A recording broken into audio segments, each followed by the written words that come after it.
Yeah, I don't know who picked that music, but hey, let's just dial that back and start this podcast.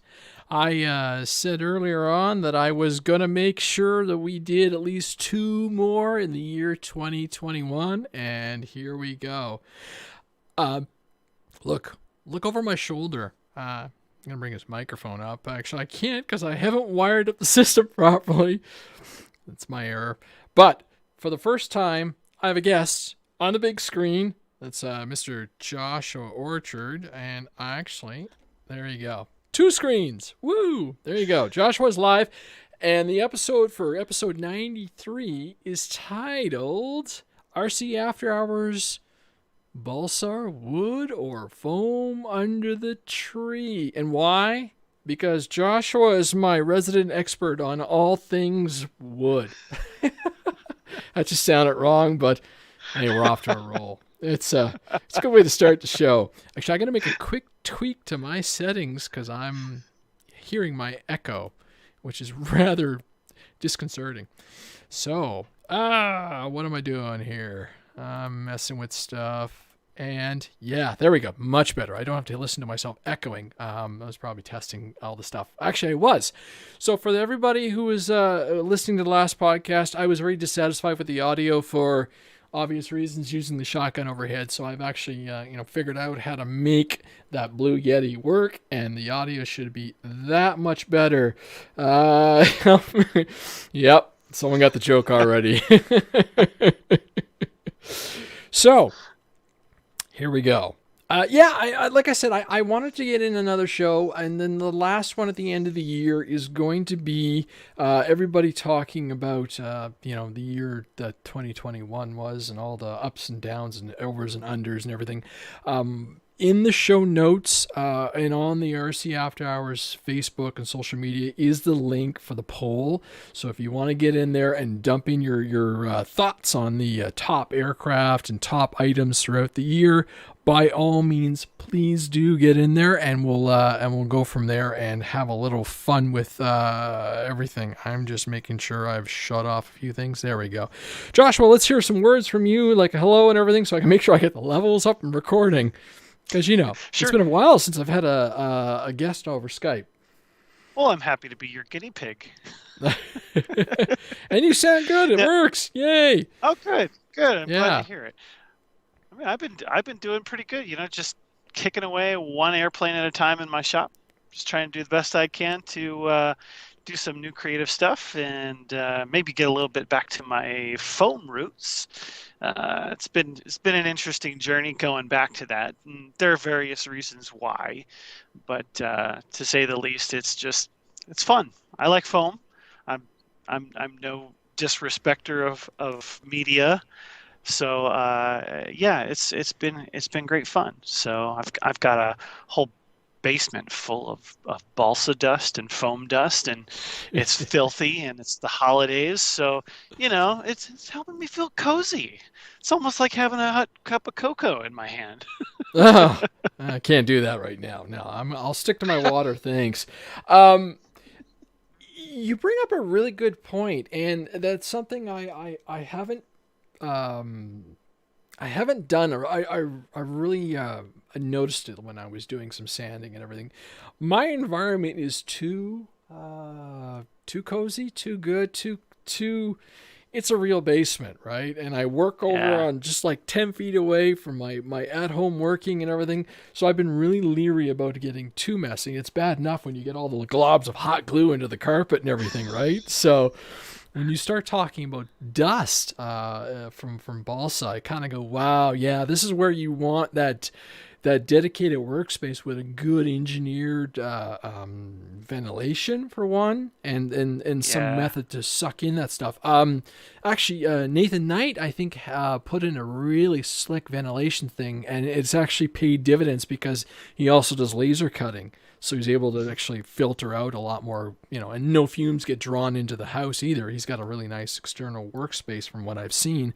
But yeah, you bring up a very prevalent, a relative important thing. And like, do you have a really good shop vac or a really good system in place to get rid of some of that sawdust? Routine cleaning. Yeah. Routine cleaning. Well, you know me. I'm a pretty fastidious person to begin with, and usually the way I operate is, between project, I'll do one project and I'll finish it, and then I'll move on to the next project. And in between projects, I'm cleaning up the shop. I think it's really important to have, a blank slate as you get started. Obviously, tools and things get put away along the way, but I don't do deep cleaning as I go. When you build stuff with foam, you tend to make lots of big chunks of things, whereas with balsa, you're going slower because if you mess up, it's a little more. I don't want to say swearing involved, but it is costly. um, but yeah, the dust particulates do add up. So regular vacuuming, and obviously there's dangers too, like if you're drilling out some pieces of metal. I created some brass straps for my foam model to hold music wire together and things like that. But the brass shavings, they can be splinters and slivers and things, so it's important to clean those up, whether it's from your hands or sometimes I'm down here in slippers, or sometimes I shoot down into the shop real quick to check on a 3D print at night, just to make sure that it's not going to be a ball of spaghetti in the morning. So if I'm down here without slippers on, I want to make sure that I'm not getting any metal shavings or anything in my feet. So yeah, routine vacuuming. And best thing I can tell you is invest in a proper mask. It does help in terms of breathing a lot of the things in. I could go on a big tangent about what's happened to me with my Mustang build, and there's some other evolutions of that. But yeah, I just regular cleaning, Yeah. it's like ordering new parts. You just got to do it. Well, speaking of that, actually, I know people have different kind of ventilation systems throughout the house. But do you run into an Yeah. issue when you're using your glues and some of the solvents and stuff like that, where that is impacting the rest of the house? Every once in a while, yeah. Like when I'm using a heavy solvent. Anymore, so my new home, it's really convenient because I'm in the basement and I have a walkout basement. So if you need to Sweet. paint anything, I just shoot outside real quick, paint it, and then bring it in. If I'm painting too much, then as I bring the part inside to let it cure, like in the winter time, then yeah, some of the smell can circulate throughout the house, but there's no intake duct in the basement, so it takes a little while for that to happen. Haven't Cool. had any epoxy complaints from my wife, and she's got a super sniffer, so that I gotta be careful with that, because she hates the smell of epoxy. Yeah, yeah. Uh, Well, I mean, I had a buddy, and he had a bad hot end on his 3D printer, and his wife always uh, complained it was smelling like brown burnt, what do you call it, burnt brown sugar, which I said, well, that makes sense yeah, because PLA, right? And yep, so he couldn't run the printer in the house, and then he discovered what the problem was. But yeah, and you mentioned 3D printing, and I laughed. This week alone, I fired up my Sapphire for the first time in months, and I'm like, typical winter Andre. Like as soon as winter kicks in and really, we're baked in with some good snow now, the 3D printer work comes to life because, well, I'm around, right, and I can run yep. the thing and go, and so I've been printing off parts for the Zod Dart, and did a mount for one of my Apple TVs, and just like, wow, all of a sudden 3D printing again out of nowhere, right? And that was, Yeah, and you know, I changed my 3D printer up recently. I've got an Ender 3 Pro, and I changed it to a direct drive for the extruder, yeah, and I'm playing with TPU, making all yes, sorts of squishy bits. Like yep, I'm trying to print my own tires and things for models, yeah, and it's just something to play with. With that particular filament, you have to print at a much slower rate. So it's important to check on the print from time to time, because something that's seemingly small does take a significantly longer amount of time to yeah. print. Um, you bring up a good point actually, and it's funny because I've been using the when I've done TPU, I've used my old A8, and I've just Yeah. figured out the settings, and I let it go. Have you got into doing any webcam stuff where you can monitor it remotely? I've done that plenty of times, and even use the YouTube setup just to, so I can just check with my phone, but nothing beats coming down and doing that visual inspection, obviously. And I think we've seen enough reasons why. I almost, well, I mean, I have fire alarms or fire smoke detectors like in multiple places throughout the Yeah. basement, and I treat the 3D printer up there with how I treat my lipos as far as monitoring and checking and just going over it, because yeah, like you said, you don't know what's going to happen one time, and Yeah. two, any other issues. So we've Yeah. seen it. So I've sort of looked into the whole webcam thing. I don't know. I'm one of those people that's like, it's technology. It's just one more thing to complicate my life. But obviously, I 3D print, so it's like, well, I enjoy technology. It does good things for me. So why am I not doing this? But you know, it's one of those rabbit hole things. Obviously, that the 3D printing world is a rabbit hole in and of itself. So it's like just one more thing, right? Just one more thing. I'm perfectly happy coming down to check on the 3D print.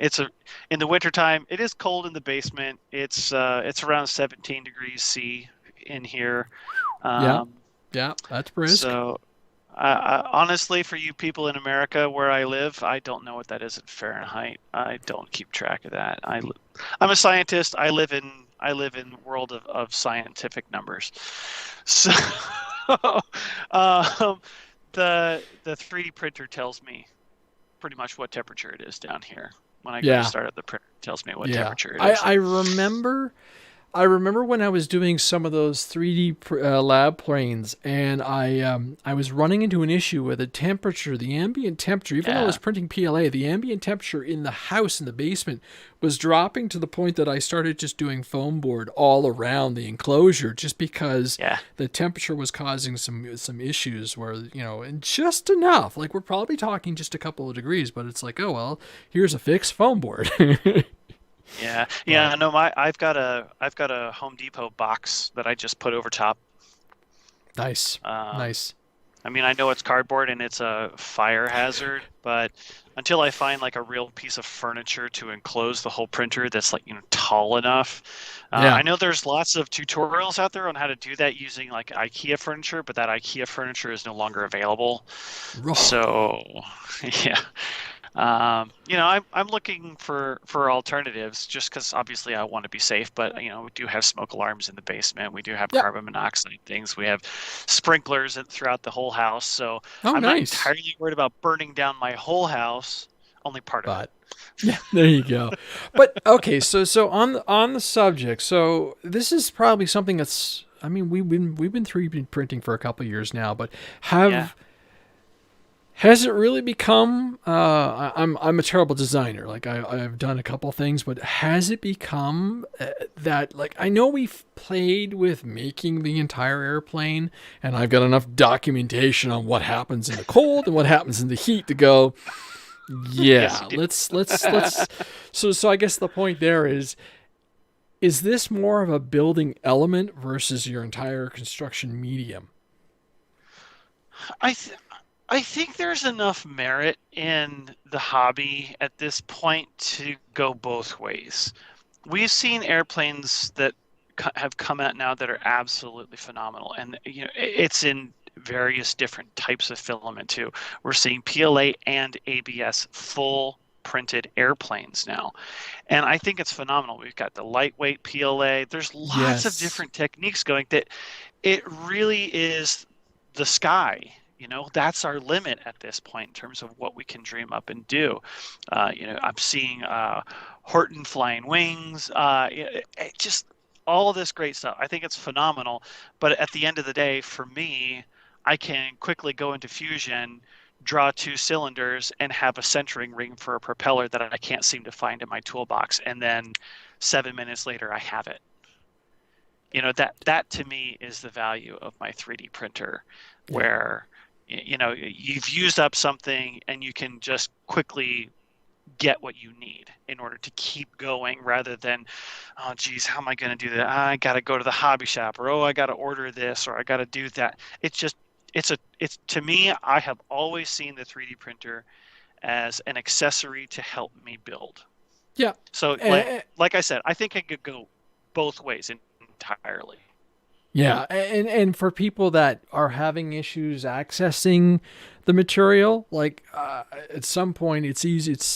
I've run the numbers before, and I think we've had the conversation where it's like, depending on where you are in the world, maybe it is cheaper to access filament for your 3D printer and go that route as far as your building versus trying to find, Dollar Tree foam board or dense insulation foam or, raw material for building, a balsa aircraft, right? It's so, Yep. Or you do a mix. I'm kind of fascinated with the light PLA if we're going to get to a point where, instead of balsa, we have, ribs and everything that are 3D printed. As long as the aircraft and your print bed can actually support doing that size, right? Yeah. So it's, yeah, I think that's the limitation, is the size of your machine, and really, again, coming down to what you can conceptualize, and having the option to think more in the 3D space. I think we're coming into our own even now. I've seen people do this stuff where they're fully 3D printing ribs and doing a more traditional model where they've got wood stringers, but 3D printed ribs. That's really cool. yeah. I'm excited to see more of these kind of composite builds where the 3D printer is used part of that build. It's going to be cool. I think so. I mean, and just don't put a rubber band in it and leave it in your car when it's like 35 degrees Celsius outside, right? Because stuff goes wrong. I'm so glad you can laugh at yourself about that still. Oh man, I mean, and then like the other one lasted and I still have the giant Spitfire, and I've said it before. My hang up is the parts to make this beautiful looking airplane actually, come to life. I'm terrified of like blowing up a motor, destroying a motor, a battery, landing gear, receivers, and all this stuff, because I don't trust the design. Not that I don't trust the design, I don't trust the material ultimately. Like ooh, Yeah. I understand that. But there's, I think what your experience as well is what I experience all the time as a scratch builder. When you're building an airplane that weighs 10 pounds, okay, or 11 pounds, and it has an 82-inch wingspan, and the whole thing is made out of dollar store foam, is it going to rip itself apart? Is it going to crash? There's apprehension on a first flight of every model, regardless of what medium you build it out of. And there's even, to a certain extent, there's even that little anticipation of a maiden flight on an ARF, whether it's balsa or foam or plug and play or whatever. That's always going to be one of those gut feelings that you get, even though that a company says, oh, well, it's going to fly great. Sometimes we have counterintuitive experiences with that, Yeah, I've been through a couple, and then there have been a couple like dumb thumb errors on my part where you're like, oh, right. Right. But my last couple, well, yeah, they've been okay. But I haven't. It's funny because I've got a couple really nice foam board kits that I really want to get in and build. I just haven't been able to give myself the time. And I think that's funny. We were having a discussion a while ago, and someone else had popped into my mind, to my ear saying, or in the chat with me one day saying, some people are builders and others are assemblers. And I'm like, yeah, that's me. I'm an assembler. I can build foam board, and I've built a couple interesting things that, the principle worked. They flew. They look fantastic. They flew. They might have been a scale, but whatever, right? But I struggle, and it's funny because the wings. I struggle with the laminate process, and my beautiful biplane back there. It's half covered, and for whatever reason, it's the darn covering process. It just hangs me up every time because it's like you're looking at it, going, okay, this sheet, da da da da. Okay, I can visualize it, and in my mind, I just see dollar signs as I'm like, if I screw this up, that's like $30 in material that's possibly going to be just thrown out. And that's hard. That is the hard part in the hobby, I think. I agree. And coming from you, that oh, my heart goes out to you, because I am not the greatest person at using covering film. I struggle with covering film. Notice how a lot of my airplanes don't use covering film. I would much rather completely skin an airplane with balsa or foam and fiberglass it than use covering film, because that's how much I don't like it, because I'm terrible at it. Well, and then you can but paint it's like it, right? Else, it requires practice. Yeah, it's supposed to get easier as you do it. But, how mmany years have I been trying to do it, and I am not great at it. And I watch videos of guys on YouTube and like, and I'm like, see, it doesn't happen like that for me. No, yeah. Well, it's like when I was doing the aluminum covered P47, and being able to stretch a single flat sheet of aluminum over top of certain pieces was really hard. Like little tiny areas that took me like half an hour to stretch the aluminum over. When I'm working with covering film, I just don't have that patience. I'm like, this should be easy. It should go quick, right? It shoots back into my face every time. Every time I use covering film.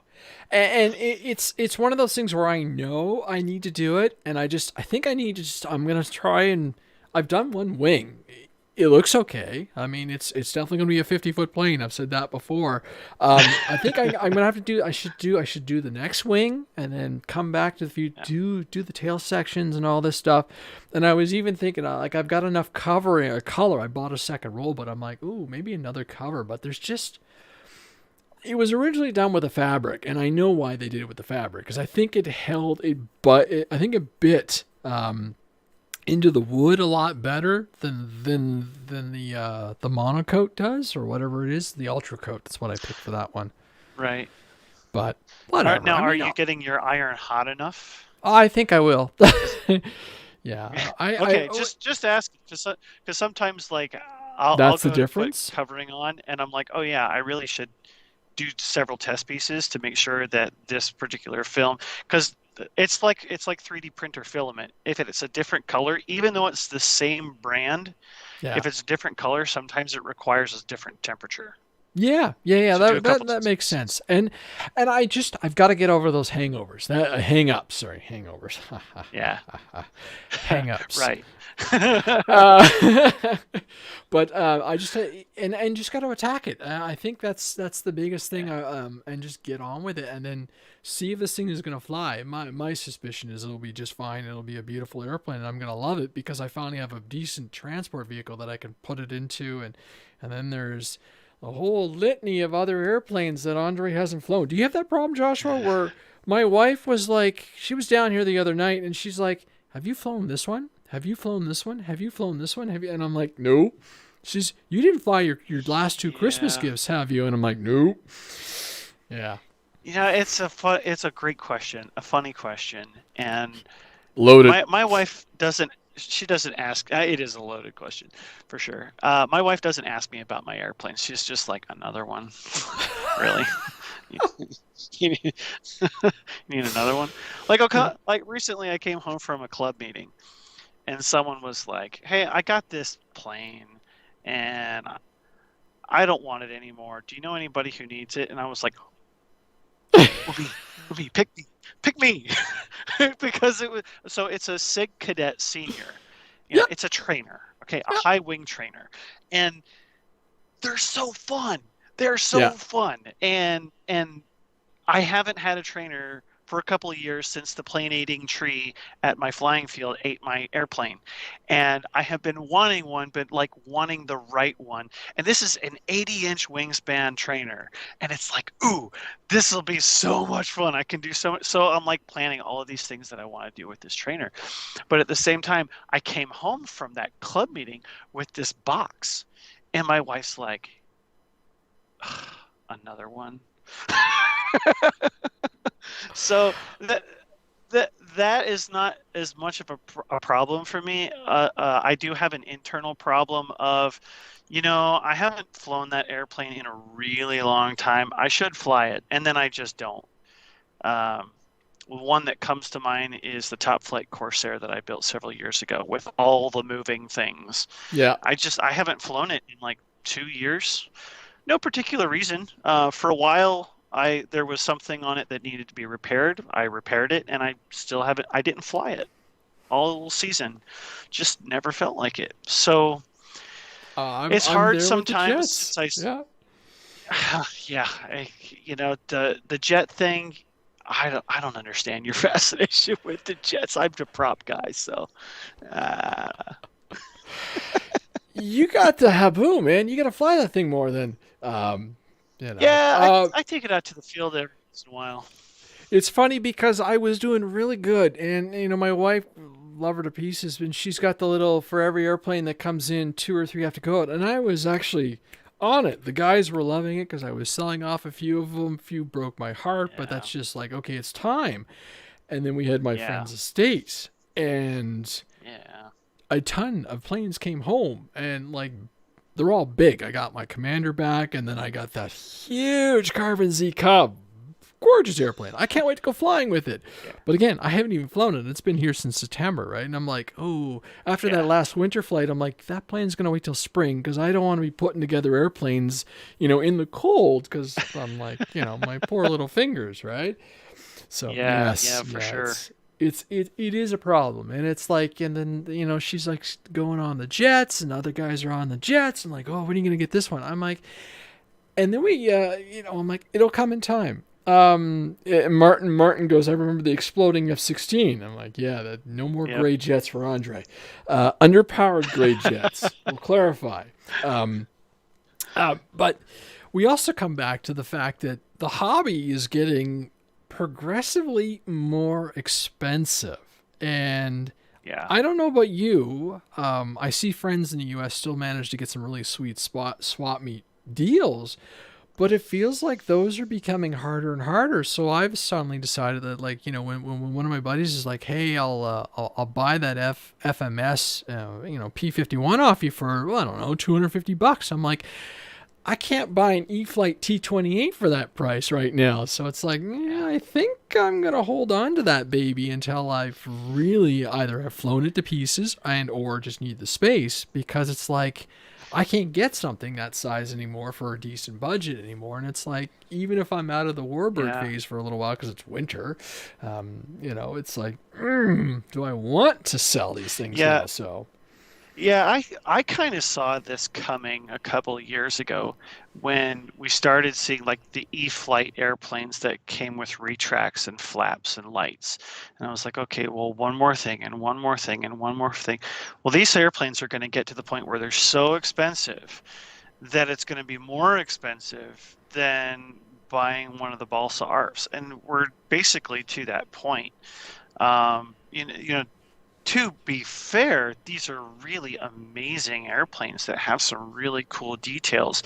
Like the E-Flight Focke-Wulf 190, beautiful airplane. Mm-hmm. Really, really nice details. Wonderful performing airplane. Really expensive. Yeah. I don't think I would ever buy it just because I'm more of a builder than a foamy purchaser. But again, it's a beautiful airplane. If that's the model that you're after, that would be like, homing in on that. But at the same time, getting all of the parts for me to build, I'm in the same boat. I mean, I'm accumulating parts for this build forced upon me by Carl and Patrick, my good buddies. God love them. But I'm I'm coming up on almost $2,000 in just parts for this airplane, and it's getting ridiculous. Just absolutely ridiculous. There better be a camera on you when that thing goes up, because I want to see you. I want to see your face when you put that thing through Well, I'll the tell you air. what, I'll probably be wearing a diaper though. So Yeah, and then I mean, we're gonna need like a full live stream multi-camera 4K thing when Carl and his B-17 go flying. oh I don't know. yeah, I absolutely. remember Carl and his P40 antics, and I'm not sure about the P17. Oh man, I Yeah, snorted. That's I think terrible. he's gonna need a really big runway for that. I'm not sure where he's gonna fly it for the first time. I have a suspicion that he'll probably take it out to be with family when he does fly it for the first time. Yeah. Um, he's from the Midwest area, and they've got plenty of nice big fields out there. But No um, posts. No. Yeah. No kidding. Yeah, yeah, that's gonna be. Oh, no posts. it's still going to be an amazing one. Paul puts Oh yeah. puts a point in there. He says they're already started pricing themselves out of business. We talked about this in the last podcast, and someone said, and I made the point that there is definitely a, unless you're getting into some really big amazing gas powered stuff in the electric realms. Yeah, there is, particularly for foam. There's a limit. There's a financial limit, and things like the Draco and everything are just, they've just gone over that top. There was that, and it's like real Yeah. estate. And are we normalizing how much this stuff costs? And I'm like, I want to go enjoy my hobby. I don't want to be terrified that airplane could go bye-bye. But we know it happens Mhm. in everybody's careers, or flying Yeah. career, I And guess it would be the and right I look at word. my basement full of expiration dates. Every single last one of these airplanes that I've built meticulously over hundreds of hours, they all have an expiration date. Yeah. And that's part of what terrifies me about flying some of them. But at the same time, I stand by my position. If you're going to have a Ferrari, drive it. Um, some people I have my Triumph. really have fun with, yeah, you have Triumph, right? But you can have a lot of fun in a less expensive sports car, right? But you can also have a lot of fun doing off-roading in a cheap international, right? Yeah. It's just that's the cool thing about our hobby, is that there are so many different fun aspects to it. Yeah. I struggle with the entry fee that sometimes is presented to us. I'm like, it's a little steep. It's a little Yeah, and steep. I touched on that in the last show. There was a little bit of banter going back in the chat, and it was I remember, like, you could get in, and it's always that do you buy the lesser remote and upgrade later on, and Yeah. so on and so on. And I mean, I miss the old days where we could get a really nice, you can get battery packs and stuff like that. So the hobby has changed. I mean, there are still decent options, and it's, where do you want to go? Do you want to go with the off the shelf option? Do you want to build something, vis-a-vis what we used to do in the old days, and a couple other things through life, and just, there's so many options. But yes, it has gotten to a point where it is a lot more. In the last, I'd say 5 years, we've really seen that price point change. I think, like, when the battery technology got harder to get and everything, I think that's where we started seeing stuff trickling. And obviously now things are costing more and more to get a good, decent remote. And the remotes, the various brands, like, I didn't touch Spectrum until I could get a radio used from a buddy, because it was expensive. Now I have multiples of Yeah. Spectrum. I mean, and I'm pushed the hobby. Like you, I've started off and I've gone up and things, and I'm pushing stuff back down. I am really trying to claw back because that personal satisfaction is, it shouldn't be tied to a price, right? And I've just reached a point Right. where I'm having fun in the hobby, and actually I'm making a huge effort to pull the hobby back into my life and not let some of the stress ruin that. And but Right. it's still like you're sitting here going, wow, and you're right. It does feel unapproachable at times, and it does feel a little. I don't want to use the word hoarding, but holy smokes, right? No, Like no. the, I think hoarding is actually a pretty accurate term for a lot of people. We work really hard for the things that we obtain, right? And with this hobby, you know that you're going to lose things because of whatever. yeah, Um, brownouts. it's different when it's a pile of foam board, right? It really is different. But there is something when you go out there and experience something special. And I say this every time I bring up the P-47, but it is a flying disco ball. And when I fly the P-47, every flight to me is special because of the way that airplane looks. It just sparkles, and it is such a reward for me. And I hope that I never lose that airplane because I love flying it every single time. But at the same time, it terrifies me beyond all reason. Um, and I think that it's a healthy way to approach the hobby to be cautious. But I still have kids. I still have debts. I'm still paying off school loans. I don't have completely indisposable income. Um, but I like to preserve the nice things that I have gotten to over the years. Yeah, and it's funny because I'll fly my foam board planes a whole lot different than I'll fly some of my really nice ones. And then there are a couple of Oh, EDF jets absolutely. over there that I'm really like, okay, I remember the first time I skipped the poor flex jet across the pavement, sheared a wheel off.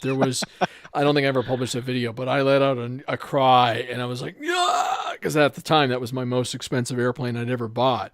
And then it's things are moved on, but yeah, and I think we drift through this hobby in very different times and patterns, and then I really do think it's there's peaks and valleys. So we'll get a little crazy, and then we'll Yeah. read it in, and then we get a little crazy again. On the Yeah. screen, I have the Hangar 9 Fun Scale P-47 Thunderbolt plug and play. Now I know you're an ARF guy and everything, but is this something that you would ever consider pulling into your fleet as a I don't know, supplementary P-47, so your dazzling disco ball is nice and safe and protected for a while, or the inclement weather flying, like I don't know how Yeah. terrible your winter is, right? But is this something, if you were looking for it, like are we So starting to, I mean, the price wise too, man, $500. I mean, that's yeah. right So on I that. mean, That's right on that mark, right? yeah, but it's plug and play. That's the thing. It comes with all the electronics already. If you go to the Hangar 9 20cc P-47 that I put together, that is $300 just for the airplane. Yeah. Now, once you get all the electric retracts and the motor and the speed controller and all the servos stock, you're looking at a $1,400 airplane. And that airplane came out, what, 4 years ago? Well, can you get And it you, though? you look, I know, but like this airplane, it's a sport scale model, okay? Yeah. It's not designed to be scale. It's designed to be fun.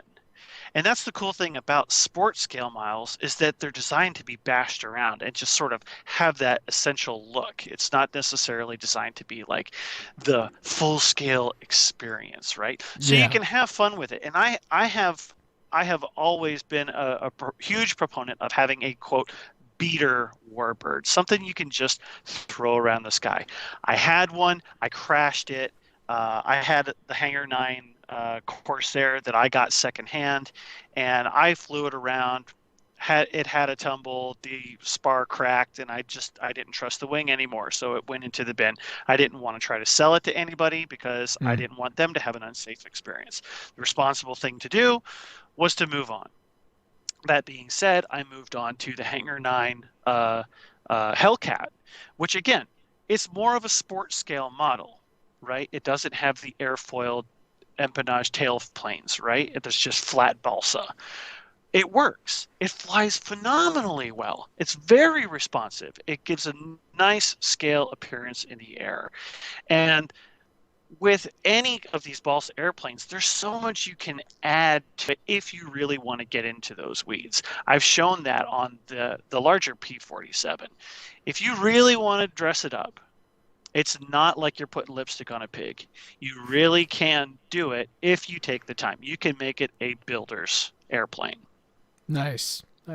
So, but are these? Would you consider these more gateway, like these fun scale? Some of the more recent plug and plays.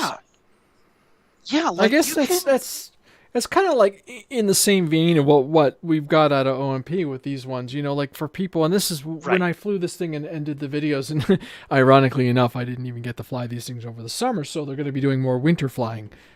Go figure. I mean, Canada. I'm in snowland for 6 months a year.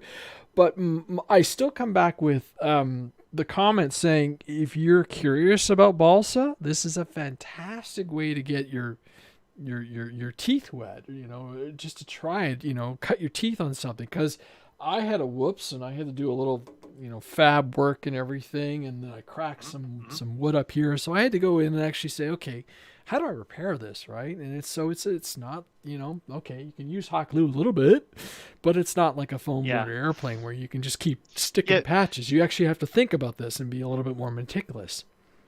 Yeah. I mean, you can certainly take that approach, but you can also take the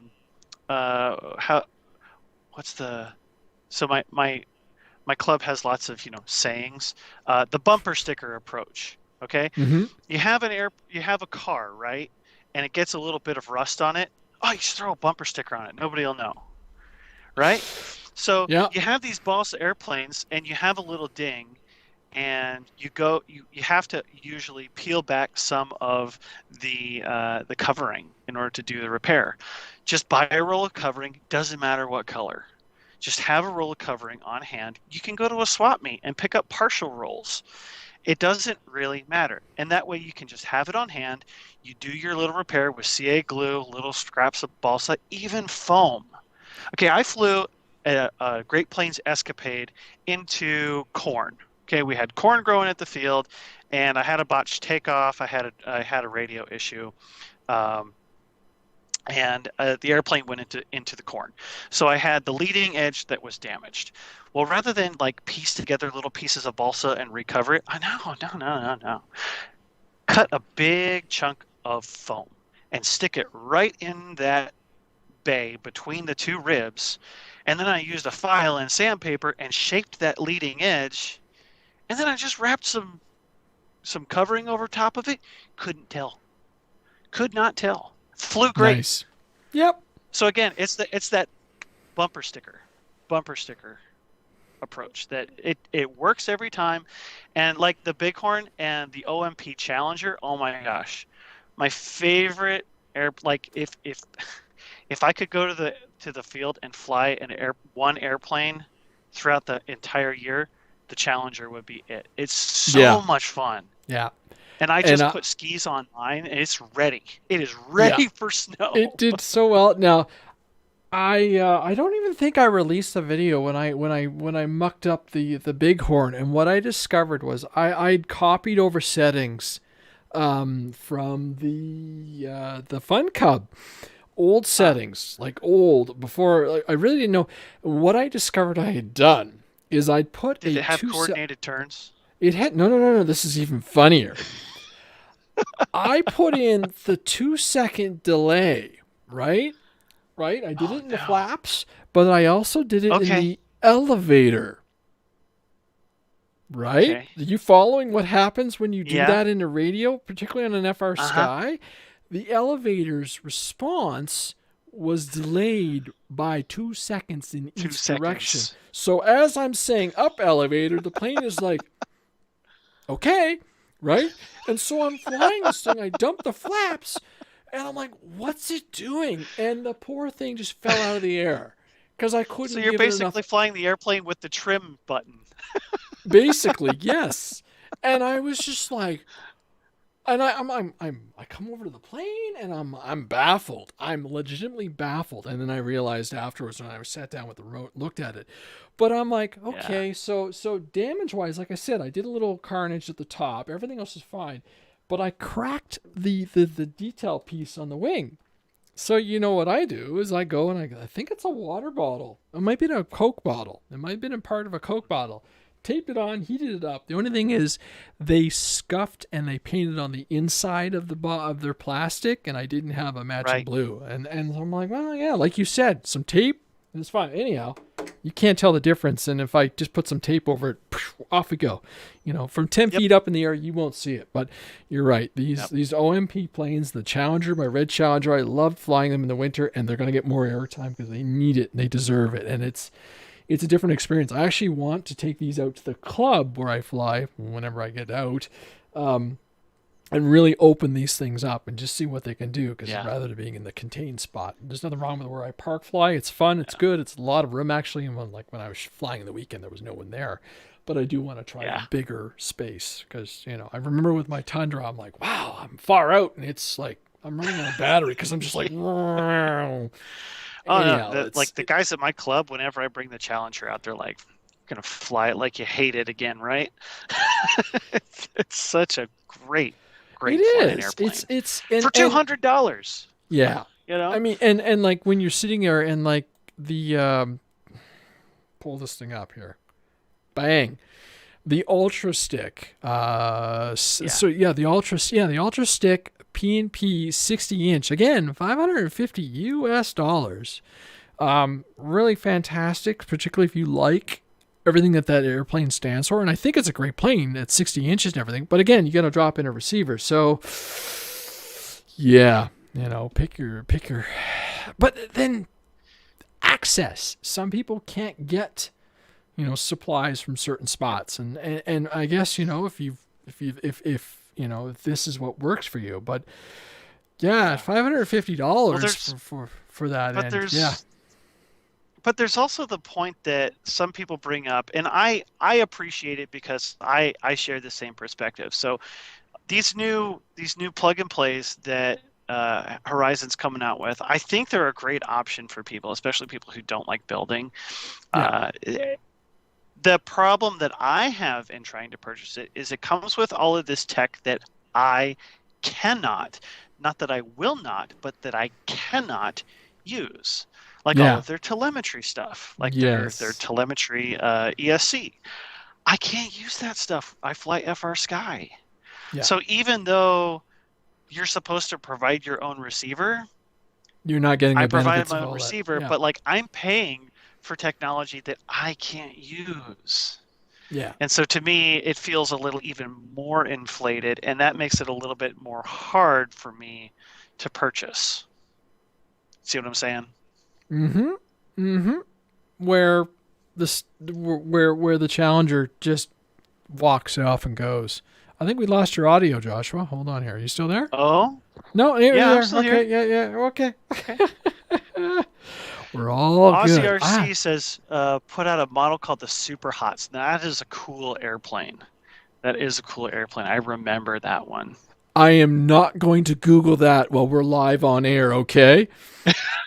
Okay, go back and Google it later. And everybody listening in, you should pull your car over to the side of the road and Google that.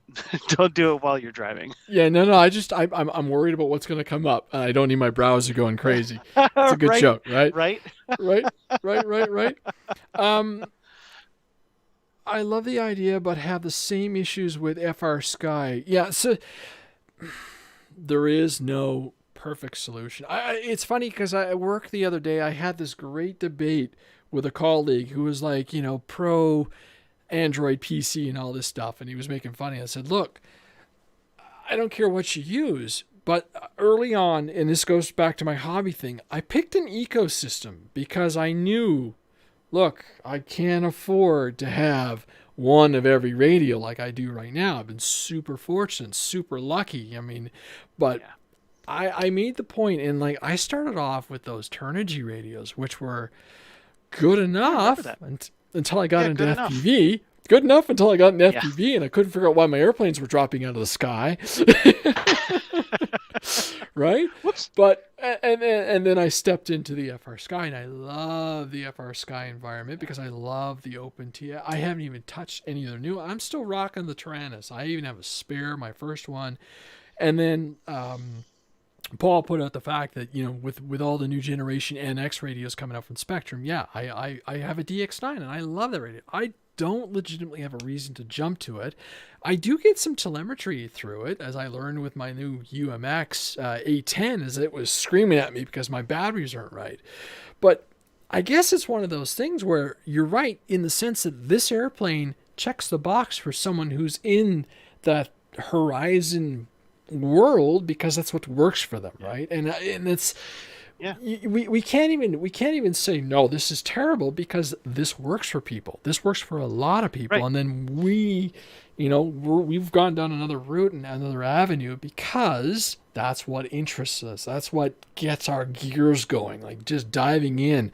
And No, I absolutely. still, Absolutely. I mean, yes, I have, I have my Spectrum radio, and like you, I've run FR. I don't run FR Sky in any of my wet airplanes, for obvious reasons. I think it was the optical is what you warned me about, but everything Yeah, else, the the ignition. majority of my The ignition majority, module. yeah. So the majority, all my other electric, all my 6S stuff, I run my FR Sky because I get telemetry off this. You know, I plug in my boards, my little adapters, and I get my telemetry. I have very few jets that are Spectrum because I want to know what my battery is doing, and I don't rock any of the Spectrum smart batteries because I can buy 3 batteries, you know, 3 6S 5000s for the price. Now, I'm not saying the technology is bad or what it is, but that price point is hard. It's getting even Yeah. harder on my end when I'm Yeah. looking at the finances. And actually, in Canada, we can't get 6S 5000, sorry, because they won't ship them in. They're too big to be shipped. Yeah. Yeah. That's Uh, unfortunate. Someone says, Romulus FPV says, sell your Spectrum radio and get a master with a module. Radio Master. Geez, I got them behind me here. I've got an actual Spectrum receiver module that I had in my FR Sky that was given to me at Flight Fest by a good friend. I actually have the Orange RX, which worked great for years and still does on a Yeah. good number of airplanes. Right? It's there's so many stuff that you can, like. There's endless possibilities. And yes, I would love to upgrade my radio eventually. But I'm not going to worry about that Yeah. until it breaks, right? You know? Yeah. Yeah. And that's what I was just gonna say. We make a radio decision because we know that it's an investment, right? And I don't take that decision very lightly. I spent 2 years trying to find the right radio before I finally settled on the FR Sky ecosystem. I bought a Tyrannus, and I bought it because the ergonomics were the best that I could find for me. Now, that being said, the ergonomics were not perfect. I made changes to my radio, but I knew that going into it, if I made the changes to that radio, I would not void the warranty. And that was important to me because, to me, I feel connected to my models through the radio. Mm. Okay, I interact with these things. I fly the wing on every single airplane. I'm not trying to blow the prop all over the place. Doesn't mean that I don't. It just means that the majority of the time I'm trying to fly the wing. Now, that being said, I looked at JR at the time. I looked at Futaba. I Yeah. looked at Spectrum, and for what I needed, because I have really big palms and short stubby fingers, and so I need a specific form factor in order to fit that. In addition to that, I have different tendon things where certain fingers can bend before others, and again, it's biologics, but don't take your radio for granted. Now, Radio Master, I don't have anything against the Radio Master. I think it's a fine piece of kit at the particular price point.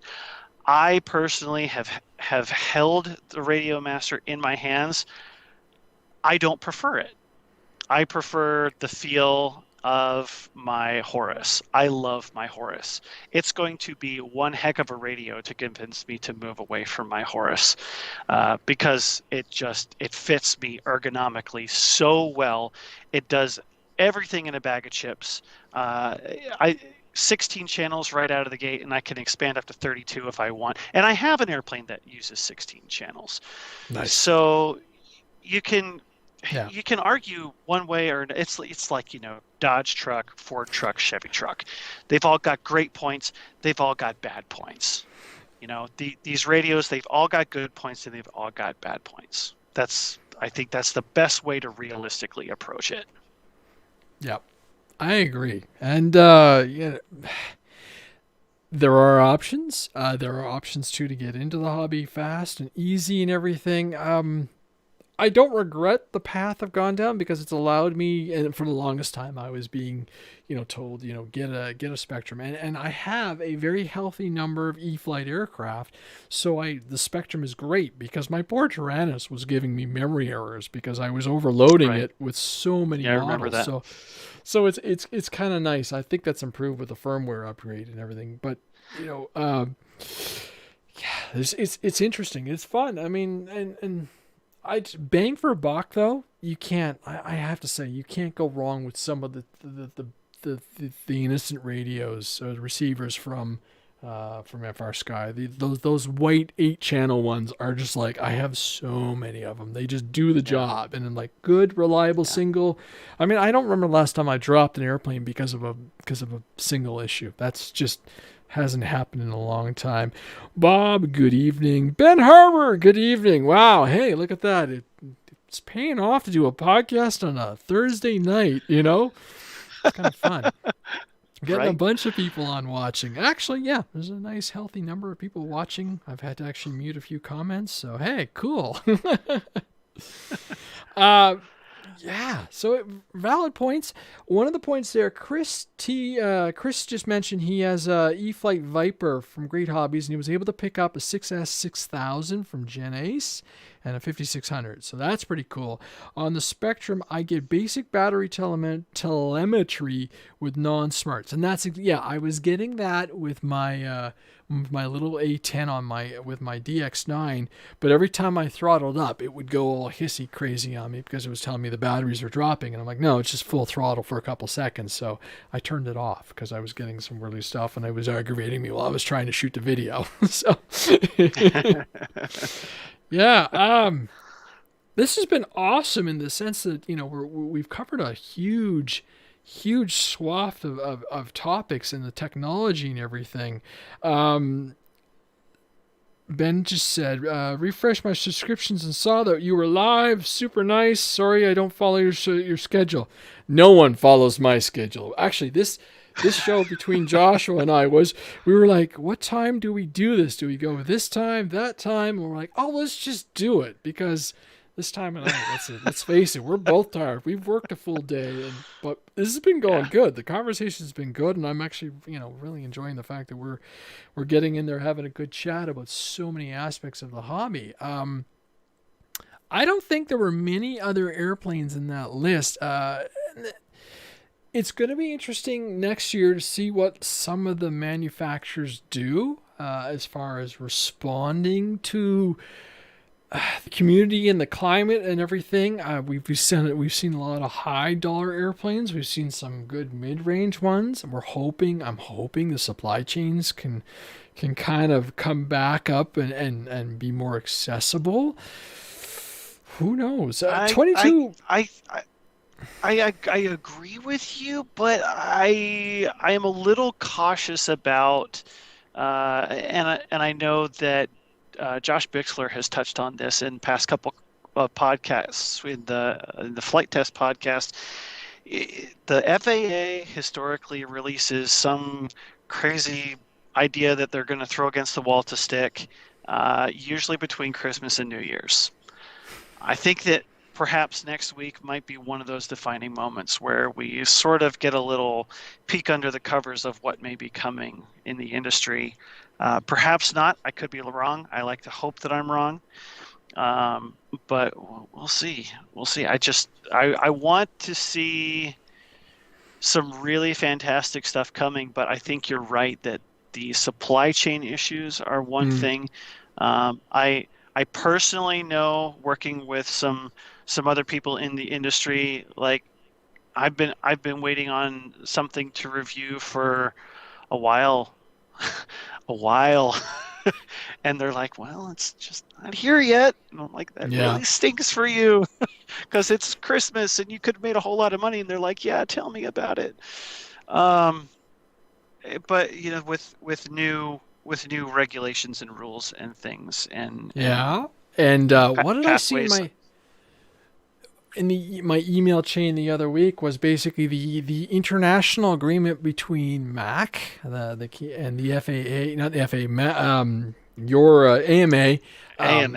It's gone, right? So I used to be able to fly in the U.S. and be covered under my MAC, so now I'm going to have to get a temporary AMA when I go down to the U.S. next year, which is no big deal. I can afford it, but it adds an extra cost to the trip.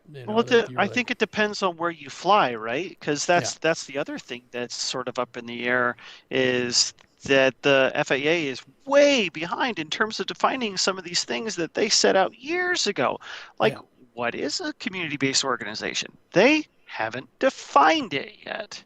Nice. And so if you don't define it, how do you establish it? Well, where do the rules for establish? They haven't given us anything for that. So in terms of, okay, so you come to the States, do you need an AMA membership? Not necessarily, because the way that Flight Fest works, for example, is not based off of AMA membership. Yeah. So the Flight Fest that we just had in 2021, you did not have to have AMA membership to fly there. And we'll fly something that's under 250 grams. Right? Or that.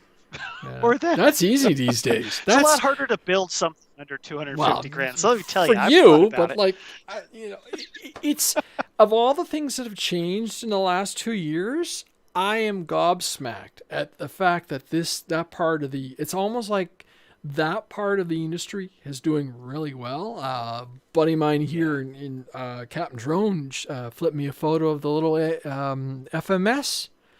So they took one of their larger ones and restyled it as a small little one. But I'm like, oh, that's cute. Right. And he's stepping into learning how to fly airplanes. I'm like, don't give that one up. He says, oh, it doesn't fly really well in the wind. I'm like, perfect. Learn how to bring the thing back to you, fly back to you with that little thing. Because if it bounces off the ground, who cares? Yeah. So bigger flies better. I've always thought these tiny airplanes are great, but like the tiny ones are hard. They're hard to fly. When my dad was having a lot of issues, I threw that little what is it? I don't remember the name of the manufacturer anymore, but the little tiger moth. I'm like, here, fly this thing into the ground, right? So, and that was great. And then I got it back from recently, and the poor little thing looks so beat up. But it's I can only imagine. It looks so terrible. There's more hot glue on this poor little tiger moth than anything else. But you know what? I took it out, threw a 1S pack into it, and I flew. And like when I was first learning to fly, I'd get into the wind and then come down really low, and you're in the chop and everything, and you're just having a goofy old time. So, see, it's a flying bumper sticker. Oh yeah. Oh, dude. Oh my God, that poor little airplane. But even like, some of my, but on the bigger, it has become a legitimate problem in that the majority of my planes, and particularly the jets, there's no floor space in this basement. And I have all the stack of, these things sitting in a corner over there, and then the big giant carbon cub, and you're like, oh my goodness, there's no parking space. So yeah. Bigger flies better. I look forward to testing that theory. Yeah, come on, Ben. You Mr. Big foam board yourself. Any day now, right, Ben? Any day now. I got to get back into the Flight Test our little chat group too. I kind of pulled away just for my own sanity for a little while and everything, and I'll have to get back in there for the holidays, and so we can banter and catch up. And I really, really, really do hope that 2022 lets me get into the U.S. and come and see my friends, because there are many good reasons to get down there and do some flying and everything, because it's been ages, and it's been. Well, we sure missed you at Flight Fest, Andre. It was not the same without you. Yeah. It's unfortunate how it all goes, but we'll see. Yeah. We'll all get our booster shots and so forth. Got mine yesterday. I'm good. Yeah, I'm next week after New Year's. I get mine. So woo, that'll be a doozy. Nice. That'll be fun. Nice. Yeah, I'll be drinking up a lot of insulin or whatever just so I can get through that. So, okay, we've covered planes, we've covered balsa, we've covered foam, we've covered minor building ideas, we've talked about skis, we've talked about radios, and we've talked about things that are sub 250. This has been a really fun podcast so far. And actually, Romulus FPV says, Nano Goblin is a great plane. Yes, and the Zod Dart 250 is also with a little motor swap. Ooh, fascinating. I haven't even flown that one yet, and I'm going to. It's on my bench. I was 3D printing parts for it, and it's going to have a DJI Caddis FPV system. I was going to try and use my DJI remote, and I learned that you can't, so I got to go and I'm going to put in my Team Black Sheep Nano. So I'll have that in there, a little 2 point, the little 2, is that the 2.4? No, well, anyhow, yeah, it's 2.4, but it's not their, it's not the Tango. You're asking the wrong guy if you're asking. Oh yeah, well, you're gonna laugh, but last year when I was flying my my Renegade from Defiant, I was running into an issue where my Tyrannus would shut down, and I'm not the only one who's reported this. When the module is cold, when that external module for the Team Black Sheep is cold, it draws too much voltage or amperage from the radio, and the radio goes into default and shuts itself down. And so I'm gonna have Interesting. Yeah. I'm not the only one. Who's experienced this. So it's just too cold, and it would work for the first flight when the radio came out of the car, but then on the second flight after I've turned the radio off, changed the battery and all this, right, it wouldn't boot back up. And I'm like, cool. They need more Canadian beta testers. I tell you, I tell this to a lot of manufacturers. If you need snow shots of your planes, I know a guy, right? Yeah, right. This year, for those who don't know, that don't follow me on social media, every year my son and I do a toonie, which is a $2 Canadian coin, and I won 2 years in a row for the Green Christmas. I'm sorry, I'm a Green Christmas guy. I mean, I like the warmth. Okay, James is winning hands down this year. It's obscene. Not only did we get a good blanket of snow last weekend, but like this today, it was minus 17. Hold on, I'll get you your Fahrenheit just for your people who are curious. And it's got to be like, I don't know, single digits. Yeah. Feels like 5 degrees Fahrenheit. So that's what it is right now. It's cold. Like I grabbed the door handle this morning and I was like, because the cold just kind of transfers in. Romulus is giving me some information on the motor. I'm going to keep that in my paw, in my hand, so I know, and make that little dart a little hotter. Geez. It's like I said, we can go back and forth on the different flying strategies. That's what I kind of enjoy about this hobby a lot lately too, is I don't have to focus on one strategy. I do like my big airplanes, and that big giant Wacko will be amazing. And then the other end of it, you get this little darling, right? The little Fokker, and just that's sub 250 and fun and small, and they're delicate. That's the only thing. It feels really delicate. I don't know. I haven't flown it yet. Well, it's funny, right? These I really missed the World War I stuff at all the events that I went to last year. There was one event that I went to. It was a local one just north of me in Gettysburg. And there were a few World War I planes there. And it was like, oh, it warms my soul. But it was really nice to like interact with those guys and how they're just like, yeah, it's another airplane. And they're really not something that are unapproachable. It's just a lot of people don't know how to fly them because they do fly differently. Yeah. So again, like anything else, it's just practice, and that's why I built my Fokker. I needed another World War I bird in my life, and I needed a big one, and it was literally the easiest subject I could find. but that's the thing though. Like, if World War One stuff is your jam, you're automatically either building from scratch or an ARF or something like that. Because, well, I mean, I guess like Balsa USA, you can get kits and everything, but you have to want to do that. So if you don't have the skill set, you're not getting a World War One plane because no one makes them right now, which is really crazy. Yeah, I guess they're not hot in the market from what I'm told. But it's like you said, it comes and goes in waves. Like we just had a huge jet wave. We had so many jets. We had jets coming out of our noses, and we're still getting them, right? Yeah. And with reverse. And I think we just go through these industry cycles where, you know, we want what we want, and when we don't have it, that's what we want, and that's good. That's good because we've got manufacturers staying on their toes, guessing what we want. Well, we definitely do want more World War One. Like I put the video out. I flew the SC5A, and that thing was so tail heavy. Oh my goodness! But you know, it flew, but boy, it was dragging. And I'm like, okay, one flight, we'll do a loop, go around, park it, land, done. Let's get you back on the wall. See, if that were me, I'd be like, okay, I'm going to land this right now, and then I'm going to put a second battery in it, and then everything will be fine. Oh yeah, totally.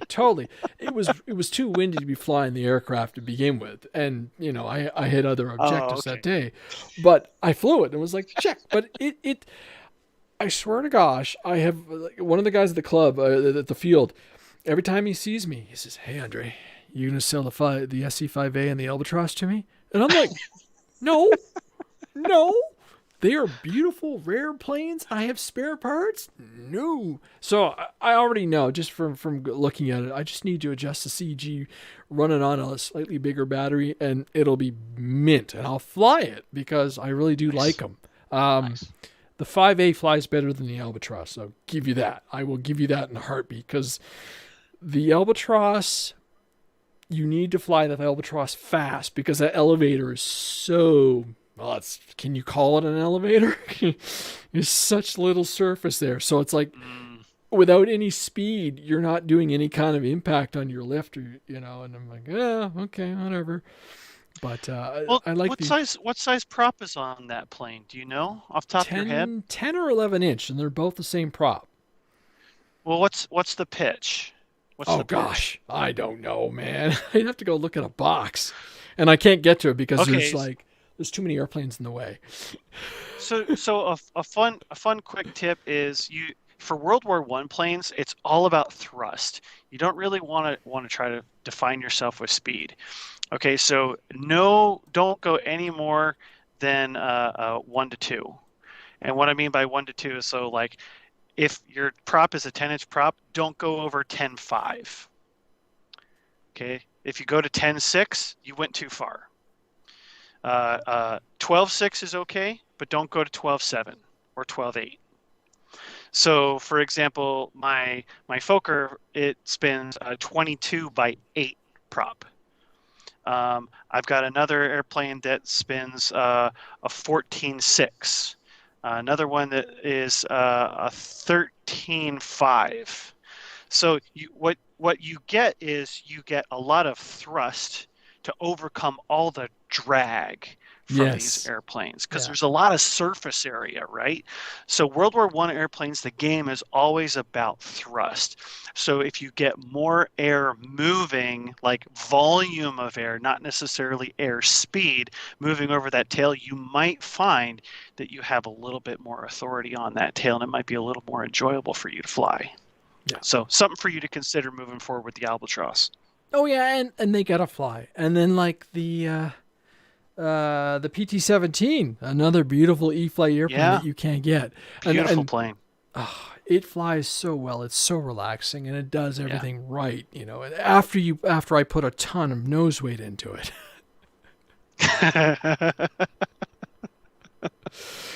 You know, short nose coupled airplanes. Oh, it's just like. And I knew right away, but it's funny because I've had other people fly it, and they're like, it flies fine the way it is. So I'm like, oh, maybe mine's just different, but it needed the nose weight. So I don't know. We all fly. Lots of people said that about the Durafly Buffalo too. Like they just like, oh, this is a garbage airplane. Well, you know, it needed some nose weight.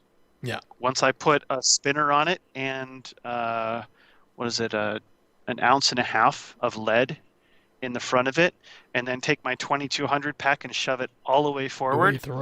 Flies on rails. Yeah, it's so fun. I remember Steve when he was on talking about it. Initially, the airplane was spec'd to have a metal spinner on it, and I'm willing. And so when it was released and he saw it without, he's like, "I'm willing to bet this is what's going to happen with this airplane." So, it's you know, and they all like you said, no matter what the manufacturer says, check it out. You know, and I've had airplanes where they balanced on CG, and you know, this is great. And then in flight, I'm like, it's just not where I want it to be, where I'm comfortable, and do a little tweak, a little change, and boom, you know, and the airplane is beautiful. It's always fun when you pick up an airplane after you haven't touched it in a long time, and you're like, please tell me I put CG marks on the wing.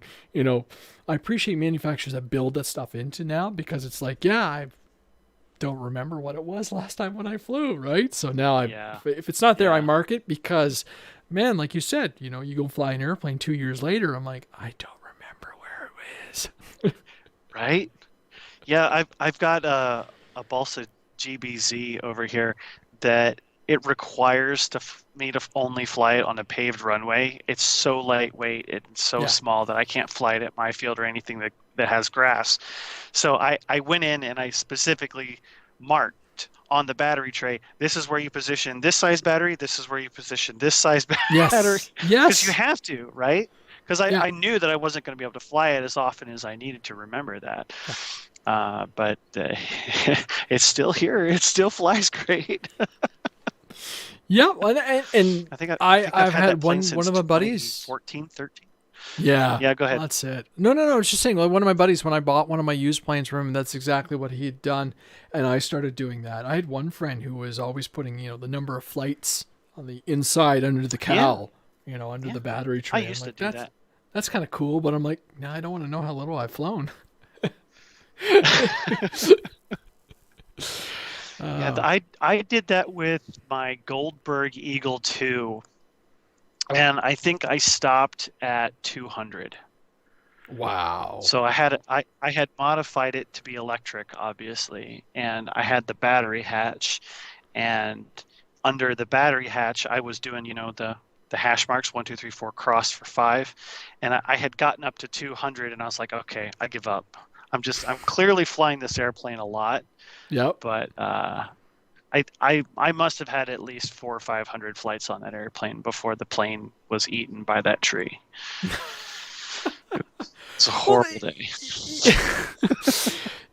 You bring up something I want to touch base on too. I look at my early years when I was getting into the hobby and really getting serious into flying the hobby, and I was just like, wow, I was flying a lot more than I used to, and is there something different for me, or is it just timing and everything? And I'm like, well, I'm busier, I think now. I think I'm a lot more busy than I was a few years ago, but at the same time, I'm like, darn it, I need to force myself and get out. And I did that on Sunday. There have been, and I think I mentioned this in the last podcast, I legitimately had one weekend, I had my everything in the car. The battery's charged, ready to go and everything. And yeah, I woke up in the morning and said, no, it's not going to happen. Actually, it's to the point now that I bought one of those, actually bought a discharge unit there. Forget the manufacturer's name. Oh, yeah. Yeah, I'll let you know how it goes one out. Of those? I'll let you know how it goes. Everything, all the guys I've talked to about it said it sounds like an EDF going off in your thing, in your basement. And I'm like, great. But I'm like, it can't be any worse than running down a pack. Like, it's one thing to do a little discharge cycle on your chargers, but like to drain a whole thing. And I felt like a goon because I was like, I have 3 or 4, 5, 6 planes in the car and it's freezing cold and I'm not in the mood. So now, like when I winter fly, two planes, maybe 2 batteries apiece. If I get 4 flights on a cold winter day, aces. So yeah, I don't. Well, that's the other incentive to go with something that has telemetry, because it can tell you your battery's empty, you should land. Yeah. Well, I mean, in the winter flying videos, I was just like, yeah, I 1 minute, yeah, I'm good, thanks. I've been freezing for like the last 4 minutes. Right. Let's land this thing. And I mucked up the gear. I did a little bit of damage to the gear on the Bushmule because my hands were cold and I dumped the plane. It was like, the wind caught it and my fingers couldn't move fast enough to counter, and like down it went. Right. So it's like, okay, yeah. And I definitely know that feeling. Yeah, and I was, like I said, I was gun-ho to throw some skis on the big Carbon Z Cub one and go out to the big flying club. And I went, I don't want to build this plane, so I'm going to take, I'm going to put skis onto as many of my airplanes, all my high wings. They're all going to be ready to go, and I can go eeny, meeny, miny, mo, charge the batteries the morning of, and go out. There is no, like, take it down a notch kind of scenario, right? And just go and fly and just have a good time of it. Yeah. And if I capture content, excellent. If I don't, I've gone flying, which is probably good for the whole universe because I come back a much more pleasant person, apparently. Well, and I gotta say, I got my first pair of Dubro skis recently for the Challenger, like I said earlier. And man, the skis that I used in the past were 3D printed. These Dubro skis are not messing around. No. They are high quality pieces of plastic, man. Like, they do not feel like they would get brittle in the cold. I felt like you definitely get what you pay for when you go buy those skis. And what I appreciate, it's the from experience, it's not the skis that'll get damaged, man. It is it's the mount. It's the mount where it attaches to the ski and then your airplane. That if I've ever shattered anything in my experiences with other manufactured skis, that's where it's gone. To the point where let's see if I can get this closer to the camera. That part right there. Yeah, I know. I don't want to get closer. You got wings and microphones and everything. But to the point that I'm actually, my buddy Jeremy, not 3D printed. He CNC'd some parts for a couple of my airplanes out of metal, and those are good. But obviously, you're spreading the load up to somewhere else if something bad happens, right? So, but no, I agree. Those Dubro snowbird skis are amazing. I've got both of them are on the OMP planes, but I basically have been throwing skis onto everything that I can get my hands on. If even my E-Flight Pawnee, I'll throw skis onto that. All my high wings, skis, and they all sort of fly the same in the end, but if I can put 2 airplanes into the car, have the batteries going, the world's good. So, and I'd like to, go ahead. It's interesting that you made mention about that mount. So I'm looking at it here on the Duvro website, and while they offer the ski kit, they do not offer just the mount. I'll have to reach out to them, see if that's a possibility of something they could offer, if that's something that is more likely to break more often. Because that'd be a crying shame if like you had to buy a whole new ski set every single time that broke. Interesting. Okay, moving on. No way, it's relevant. Good number of our podcast listeners are going, cold weather skis? What are these guys talking about? Oh man, I am a sucker for snow. I love snow so much. And I'm in Maryland, so we usually don't get snow until at least January. If we have a white Christmas, man, you'd win that toonie every year. Uh, I it's threw usually green here, and it is. But I 3D printed a little it's stand this year. So this coin, I polished the coin. I had a really gritty coin, so I took out some of my metal polish from the GT6 and I yeah. 3D stand. It was so tiny the printer was actually having issues, so I had to actually go back and realign the printer after because it had been such a long time. Um, but Ben Harbour, we had frost on the grass this morning. Oh darn. Oh, Ben, that comes back to bite you, man. That's just, you don't make fun of the poor, northwestern or eastern type people because, we're cold hearted. Oh, I'm on fire tonight. This is good, man. This is good. Not bad. Hey man, It's I'll tell you, it's if you've ever gone camping in the cold, that's one thing. But if you've ever gone to a flying event in the cold, that's something else entirely. Like we go to these summer events, and that's fine. But I'll tell you, not this past Neat Fair. I went to the 2020 Neat Fair, and boy, one night it got down to 30 degrees. yeah, I was freezing, and yeah. I'm there with a friend, and he's got this solar charging rig, and I'm just like, you've got frost on your solar panels. We can't charge anything yet. He's like, oh yeah, it'll heat up. And I'm like, God, it's freezing The sun. cold. No, I know. I mentioned I talked through it in the video, the flying video, and this like there's one on my YouTube channel when I put in the EFX Racer, and cold like frostbite is serious, and I hurt. I mean, I said in one of the podcasts before, I was a professional camera guy for E&G News outside in our weather and storms and everything with your hand up in the air. I was young. I was in the Army. They completely ruined winter camping for me. Completely ruined it. They take the joy out of camping, right? And Yeah.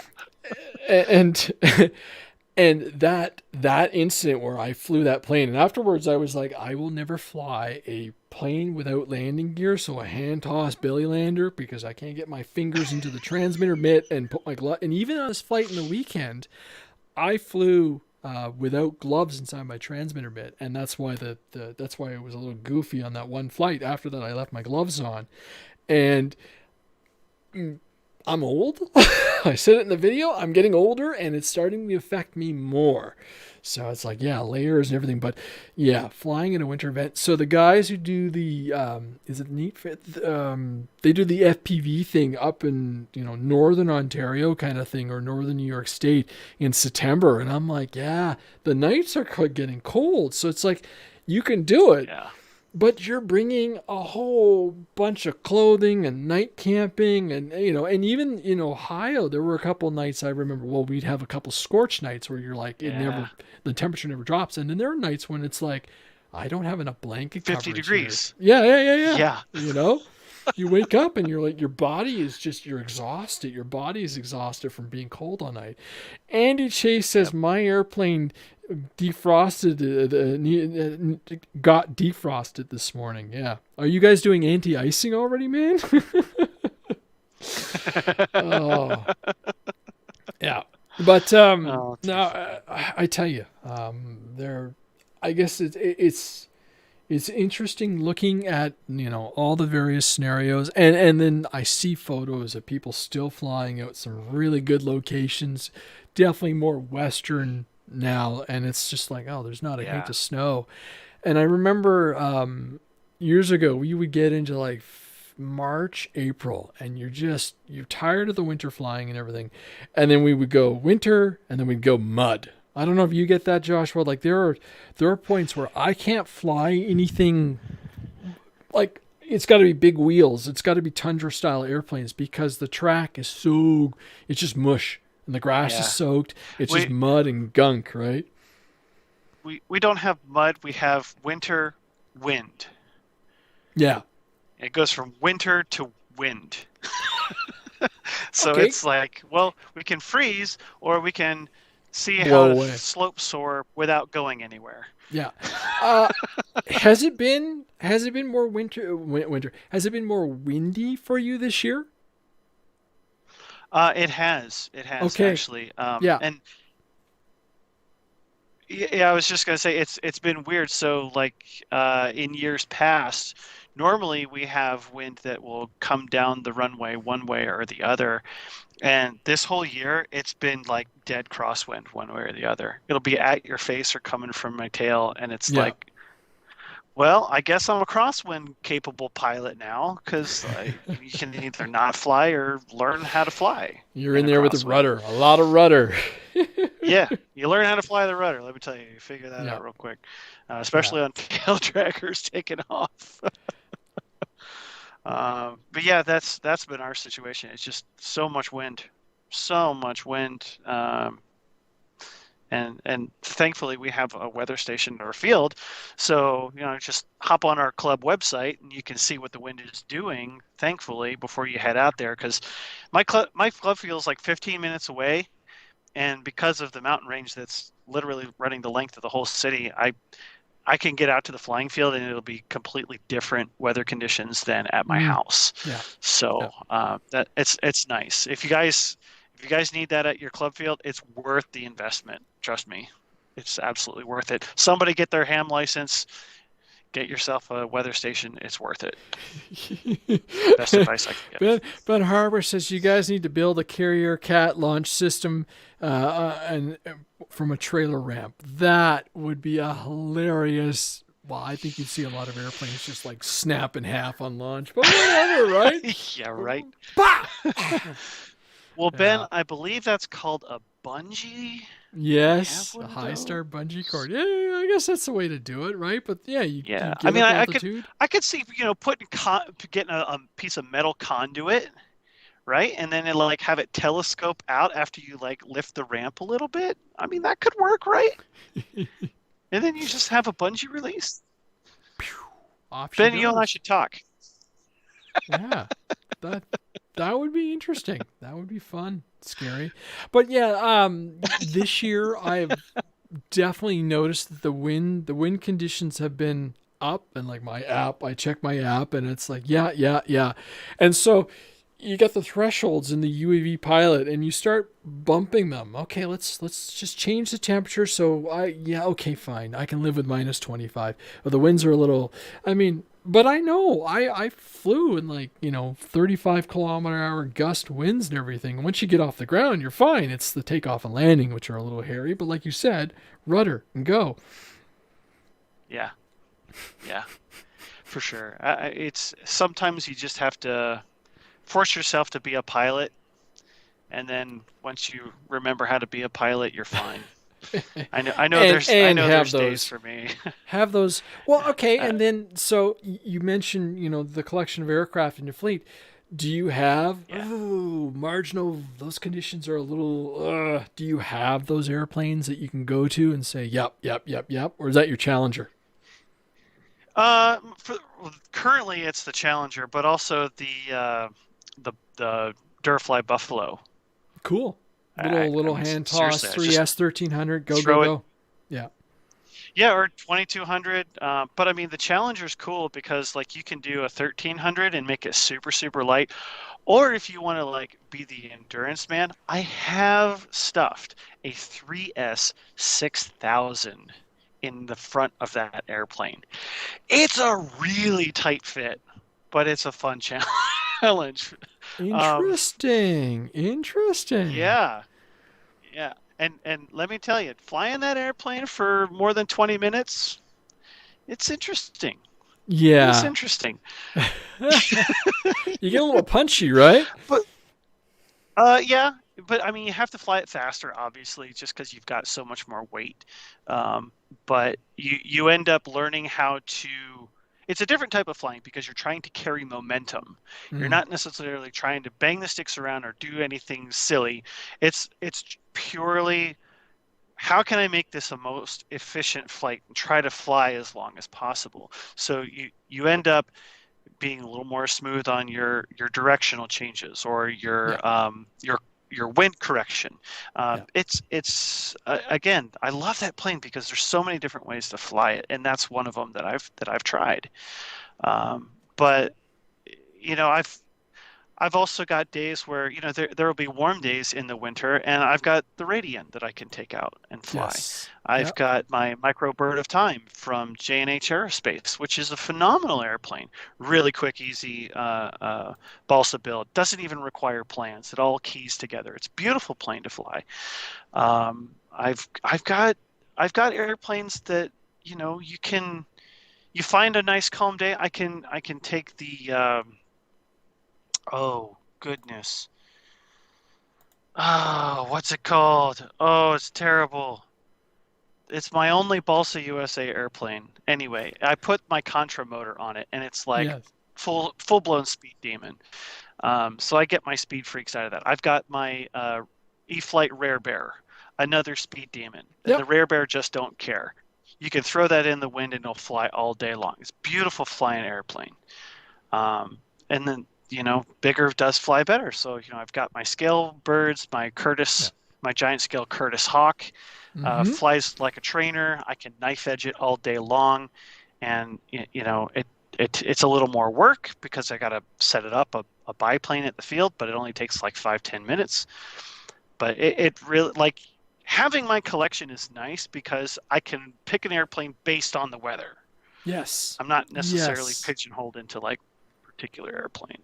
Yeah. And as I progressed through this hobby, that's been one of the things, and that was something that the benefit of the benefit of the podcast is people making those suggestions. You should try this, you should try this, and then you go down the rabbit hole of, I like jets, oh dear, right? And then I'm gone into the bigger ones, and you can never go wrong with a high wing, right? There's just something special about them, and you bang them around. But so it's been interesting, very interesting. Yeah. Oh man, this has been a really good. That's the name of the plane. Yes, I saw that pop up. I was waiting for him to tell you that, because I couldn't think of it either. Dude, this has been awesome. It's been really nice to touch base with you, and just we banged off so many things, far more than I thought we were gonna do in the time frame that we had set up. So, a couple quick things I want to mention. I'm going to bring up the website for the HangarRC, and Sam flipped me a note. I'm just going to find the documents because I want to read through this. HangarRC is doing a RC Buildoff, community Buildoff. They haven't titled it, but we've got the HangarRC sponsoring it, the Aviation Noob podcast, and the RC Afterhours podcast. Thank you for asking me, Sam. And they're going to be doing a bunch of different things into 2022. So keep an eye on the HangarRC website. Details will be coming through. I don't want to go through it too much right now, but they're going to have a couple different categories. They're foam board airplanes, and I think it's going to be a really good idea. We did a little bit of a build off of last year when we first got hit with the pandemic, and that was with our good friends Sean from Defiant Wings. There you go. I'm running out of steamer, I think. And that was a lot of fun. So stay tuned for this. I'll throw in some details into the podcast description. I'm just reading off the spec sheet. It's really simple. They're going off build resources, or like a 1400 kV 9 motor, 9 gram servos, control horns, and stuff like this. So they're really looking for people to design some neat, fun aircraft, and it's kind of cool that they're getting in there.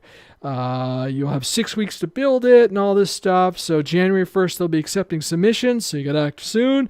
January 14th is the deadlines. March 1st for the online judging by peers, and they'll go from there.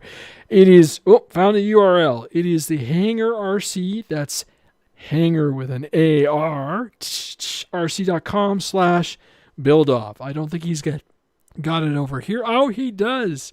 Look at that. I'm paying attention. Boom. So there are all the details. I'll put this all into the podcast description and everything. But so there are all the details there. So again, we'll get Sam on the podcast into January to talk about this, I guess, because that would be fun. So, woo! I have done a copious amount of talking along with you, Joshua, which has been amazing. This podcast, I'm looking at the time.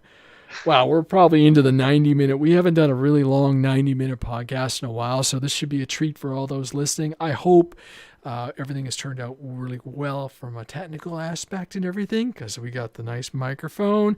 We've got Mr. Orchard sitting behind me on the big screen, so we're having some fun for the YouTube community, and hopefully the audio turned out really well.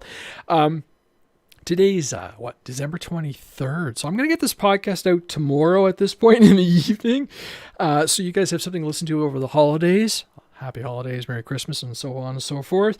And then before the New Year's, or just after the New Year's, we'll pop in and we'll do a review show, and see if I can pull in some special guests as well. I know that the guys from Horizon want to come on. TJ wants to come on and talk about his new role, because he's doing their social media. So that's been pretty cool to watch his progression through his career and everything. So we'll get those guys on. We'll have a little bit of fun. And I don't know who I'm going to pull in for the year-end show. I've got a couple people who've messaged me. We might get a special guest or two, some good old friends from the podcast and everything. So, woo! It has been absolutely fantastic, Joshua. Thank you so much. Thank you for making the time to come on to the show. Well, thank you. It's just been nice to talk to good friends and everything, and just banter away. I'm thoroughly impressed in what we managed to cover in this very, very in-depth conversation. It is bench flying at its best, as far as I'm concerned, which I think has been the mantra of the podcast in the last couple of months. Just really coming back to focusing on talking to the community. I will be blunt. There were points where I was like reading some of the comments coming from different places going, yeah, maybe it's time. And then someone spiked up and mentioned that there are very few independent podcasts left. And I was like, okay, game on, let's go. And it's been really nice to actually have a guest to banter off, so I don't have to do it myself. There have been a few comments in the poll saying I should really find a co-host. I don't know if it would work, because we don't get the interesting little nuances and everything of just a one-on-one chat conversation, which I think really does make the podcast fun. I do miss having a co-host to kind of bounce some of the extra work off, but I'll figure it all out. So I also know I probably owe a ton of people stickers. I'm going to sit down over the holidays and I'll go through that thing. And then John, who was on the chat earlier, hopefully we'll be able to mail out some stickers in the new year. And eventually, I'm ashamed to say it, I don't even have any of the new ones, because we have such a stock of the old logo still, which is still a pretty cool logo. But eventually the new logo will have to be produced onto stickers so we can punch them out. But maybe I'll try and have those ready for Ohio 2022. So, and we'll see. As soon as I can get into the land of the South without needing all the tests, and as soon as it's safe into the spring, maybe I'm gonna try and get myself out to Illinois, because I really do want my Hangar 9 Cup, because that'll be a special thing. Just getting time to write. I like it so far. Keep what you're doing. Thank you, Ben. Yep, we're gonna keep trying. There's no reason for this podcast not to be keep punching along. Everybody. John says he can ship all the stickers out. Yes, thank you, John. I haven't talked to you about that one recently, but that's on me for not keeping up with the database. But we'll fix that over the holidays. All right. I'm done talking. That's been awesome, Joshua. Thank you very much for coming on to the show. It has been an absolute pleasure to talk to you. Everybody, as I said, Merry Christmas, Happy New Year. We'll talk to you on the next episode. I'm Andre, your podcast host. This is episode 93 of the RC After Hours podcast. I'm going to start pushing a bunch of buttons and get things set up, and we'll roll out of this show. Everybody have a fantastic evening. Thank you very much.